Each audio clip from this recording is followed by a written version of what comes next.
بسم الله الرحمن الرحيم السلام عليكم ورحمة الله تعالى وبركاته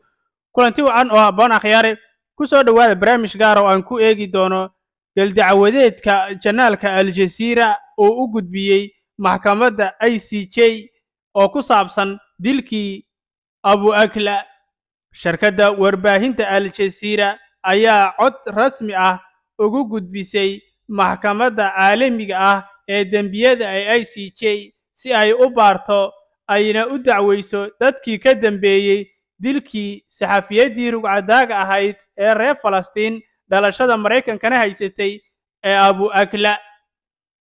intaana ku soo gudbin haddii ay tahay markii ugu horeysay soo booqato channelkan fadlan subscribe dheo gambareelka taabo oo ka mid noqo dadka halkan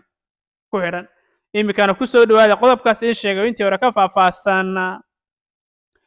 شورين أبو أكلا أو أهيدا الجزيرة ريبورتر واحد لي باي إسرائيل فورسي صاحب بدا إيا أصحابتا أبو أكلا أيا كتل معمين أهيد وريه جيسي أو نحريس بدن سيدا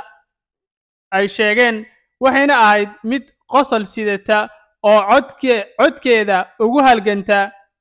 دادك دولمن إيه فلسطين إيه داقن دانتا قلبات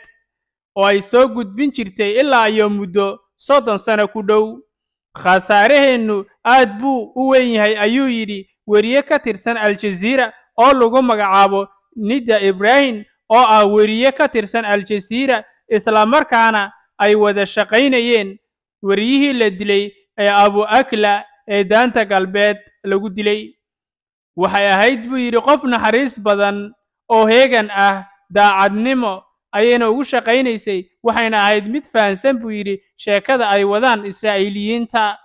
waxayna fahansanayd buu yidhi nuxurka warka waxayna ahayd mid macluumaadyo badan u keentay dulmiga ay Israa'iil ay ku hayso reer Falastiin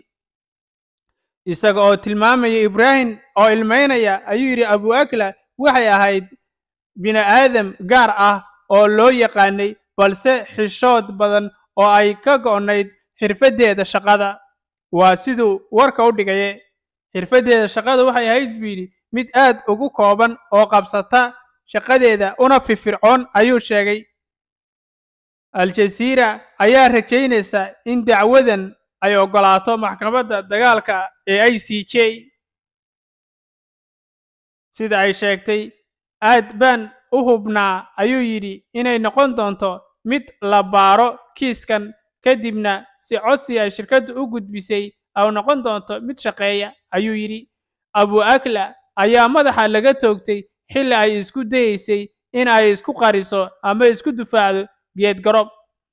sida uu sheegay channelka Al-Jazeera mid ka tirsan oo la yiraahdo ama midka wararka isku dubarida Ali Zaoud la yiraahdo ayaa sidaas sheegay isaga laftigiisana waxa la sheegay in garabka laga toogtay xilliga cadaymaha cusub ee Al-Jazeera soo bandhigtay ayaa muujinaya Shuraym iyo asxaabteeda in si toos ah ay rasaas nool ula beegsadeen ciidamada gumaysiga ee Israa'iil waa sida ay warka loo dhigay